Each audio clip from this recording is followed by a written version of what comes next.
አስባችሁ ታውቃላችሁ? ለምንድነው በሰዎች ኮሜንት ላይ የምንደገፈው? ወይም ደግሞ ሰዎች ያሉን ነገር ሲቆጠቁጣን የሚውለውና የሚያድረው? አብዛኞቻችን በጣም ያስጨንቀናል። ሰዎች የሚሉትን ነገር፣ ስለኛ ያላቸውን አስተያየት፣ ስለኛ ያላቸውን ኮሜንት በጣም ነው እንደ ሲሪየስ ጉዳይ የምናየው። በጣም ብዙዎቻችን ሰዎች በሚሰጡን ኮሜንት በጣም እንረካለንም፣ ከዛ ደግሞ በጣምም ደግሞ ውስጣችን ይጎዳል። በጣም ብዙ ሰዎች ፉክክራችን ከሰዎች ጋር ነው።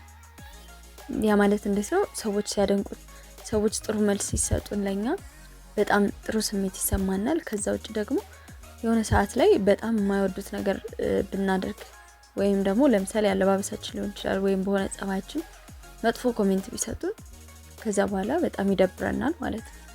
እና በጣም የብዙዎቻችን ኑሮ ከሰዎች ኮሜንት ጋር የተያያዘ ነው። እገሌ ምን አለችኝ፣ ወይም ሰዎች ለምን በክፉ አይን አዩኝ፣ ዛሬ አላማረብሽም አሉኝ፣ ወይም ተመሳሳይ ነገሮችን በማለት ማለት ነው። እንደዛ ነው ኑሯችን። ከሰዎች የሆነ ነገር እንጠብቃለን። ከዛ ደግሞ የጠበቅነውን ነገር ካላገኘን ከፍቶን ይውላል። ኢቭን ራሱ በቃ ስለወደፊት ህይወታችን ራሱ ተስፋ የሚያስቆርጠን ጊዜ አለ። እኔ በራሴ አጋጥሞኝ ያውቃል። እናንተ በራሳችሁ አጋጥሟችሁ ያውቃል ብዬ ተስፋ አደርጋለሁ። እና ብዙ ጊዜ ኢቭን እንኳን ከሚያውቁን ሰዎች ውጪ ራሱ አሁን በመንገድ ላይ ስታልፉ የሆነ ሰው ወይ ገላምጣችሁ ከሄደ ወይንም ደግሞ አያውቃችሁም እኮ አይደለም የሆነ መጥፎ ነገር ቢናገራችሁ በቃ ቀኑን ሙሉ ስታሰለስሉ እንዴ ምን አድርጌ ነው? ኦኬ አለባበሴ በጣም የተሳጣ ነው እንዴ? በጣም ያስጠላል እንዴ? ያስጠልቶብኛል? ወይም ደግሞ ኢቭን አምሮባችሁም ከሆነ እንኳን አሁን አምሮብኛል ብላችሁ ወጣችሁ እናንተ በጣም ደስ ብላችሁ ቀናችሁ አሪፍ ሆኖላችሁ ከዛ የሆነ ሰው ድንገት ይመጣና የሆነ የሚያስጠላ ንግግር ተናግሯችሁ ሊያልፍ ይችላል። በሆነ አጋጣሚ በቃ ለምሳሌ በቃ መንገድ ላይ የሚላከፉ ሰዎች አሉ። ግን ከዛ በተጨማሪ አሁን ለምሳሌ ድንገት ሳታስቡት የሆነ ሰው መኪና ውስጥ ብትገቡ ወይም ላይክ ሊገጫችሁ አይነት ነገር ሳታዩት ከዛ በጣም መጥፎ ንግግር ተናገራችሁ ለምሳሌ ያንን ነገር ቀኑን ሙሉ ስታስቡት ትውላላችሁ። ቀኑን ሙሉ ማለት ሁሉም ሰው አይደለም፣ ግን አብዛኛውን ጊዜ እንደዚህ አይነት ኔጌቲቭ የሆኑ ኮሜንቶች ውስጣችንን በጣም ይረብሹታል። ከዛ እንዴ እንደዚህ ነበር እንዴ እንደዚህ አድርጌ ነው እንዴ ምናምን። ከዛ ኢቭን የስራ ቦታችን ላይ እንደዚህ የስራ ባልደረቦቻችን በቃ ስለሚሰጡን ኮሜንት በጣም ፎከስ አድርገን እንላለን። በቃ በአጠቃላይ እንዴት ነው ኑሯችን የሰዎች ኮሜንት ላይ የተደገፈ ነው። ወይም በራሳችን ስለምንተማመን አይደለም ቆንጆ ነኝ፣ ልክ ነኝ፣ የምሰራው ስራ ልክ ነው ብለን የምናስበው ማለት ነው። የሆነ ስራ ላይ ለምሳሌ ባይሳካላችሁ ማለት እየሰራችሁ ከዛ ያ ስራ ባይሳካላችሁ ቀድማችሁ ለራሳችሁ ነው የምትጨነቁት ወይስ ሰው ምን ይለኛል ብላችሁ?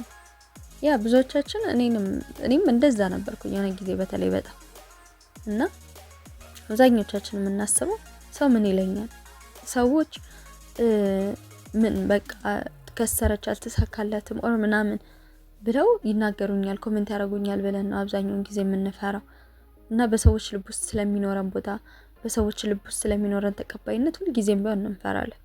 ባይዘው እናንተ ልታስቡና ልትጨነቁ የሚገባችሁ ራሳችሁ ያላችሁን ተቀባይነት ነው። ወይም ማንነታችሁ የምርም ሰዎች ሊቀበሏችሁ የሚችል አይነት ነው ወይስ ደግሞ እንዲሁ ተራ ናችሁ? ማለት ተራ ማለት እንዴት ነው?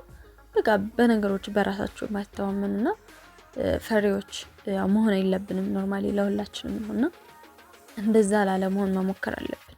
ጠንካራ መሆን አለብን እና የጥንካሬያችን ምንጭ ደግሞ መምጣት ያለበት ከራሳችን እንጂ ከማንም አይደለም። ስለዚህ ምንም ነገርን ከሰው አትጠብቁ። መልካም ነገሮችን ሁሌም ቢሆን ከራሳችሁ አድርጉ።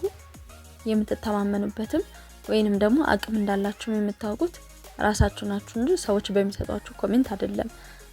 አንድ ሰው ዛሬ ደብሮታል ወይም በአጋጣሚ በሆነ ነገር ዝቅ ብሏል ማለት ዝቅ ብሎ ይቀራል ማለት አይደለምና ዛሬ ላይ አልቻላችሁም ወይም ዛሬ አልተሳካላችሁም ማለት ዛሬ አላማረባችሁም ማለት ዛሬ ቢዝነሳችሁ ነገሮች አልተስተካከሉለትም ዝቅ ብሏል ማለት ሁልጊዜም እንደዛ ትሆናላችሁ ማለት አይደለም። ስለዚህ አእምሯችሁን መንፈሳችሁን ስታጠናክሩት ግን ሰዎች ከሚሰጧችሁ ኮሜንትና እናንተም ደግሞ ያንን ኮሜንት ማዳመጥ ታቆማላችሁ። ያን ኮሜንት ማዳመጥ ታቆሙና ውስጣችሁን ስትሰሙ ደግሞ የትኛውንም ነገር በቀላሉ ማድረግ ትችላላችሁ። ወይም በሰዎች በሚሏችሁ ነገር ልባችሁ አይሸበርም ማለት ነው። ያ ደግሞ ለስራችሁም ለራሳችሁም ለሞራላችሁም በጣም ወሳኝ ነገር ነው። ይህ ለሁላችንም ነው፣ እኔንም ጨምሮ ማለት ነው። አንዳንዴ እንደዚህ አይነት ተመሳሳይ ስሜት እኔም ስለሚሰማኝ ሰዎች በሚሰጡን ኮሜንት ምክንያት በቃ ተደብሮ መዋል፣ ስራችንን መጥላት፣ በቃ በጣም ብዙ ነገር ነው ባይዘው እንድንጠላ የሚያደርጉንና እንደዚህ ላለመሆን መሞከር ያስፈልጋል። የድንቅ አእምሮ ነው። ቻናላችን ሰብስክራይብ ማድረግ እንዳትረሱ። ላይክ፣ ኮሜንት፣ ሼር እና ቤተሰብ እንድትሆኑ እንጋብዛለን። ቀጣይ በሌላ ቪዲዮ እስከምንገናኝ ድረስ ሰላም ሁኑ።